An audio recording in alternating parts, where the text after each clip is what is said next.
Witajcie Państwo mili.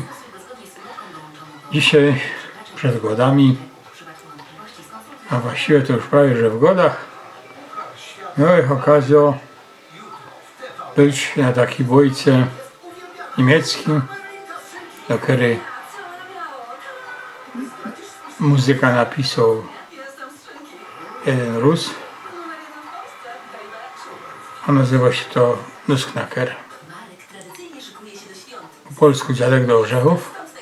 I muszę wam powiedzieć, że naprawdę było to odchamiająca moja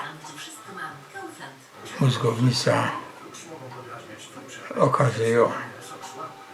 Gryfnie się na to patrzało i nie była to, mimo wysokich kosztów, impreza do płaczu, bo pieniądze, które się wydało, no wręcz odwrotnie. Zawsze chce wydawać pieniądze na tego rodzaju imprezy.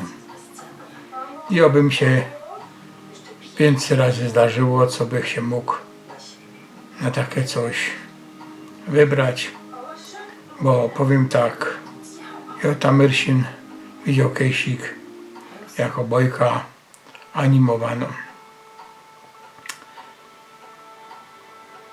Ale nie zrobiła ona na mnie takiego wrażenia jak ten balet.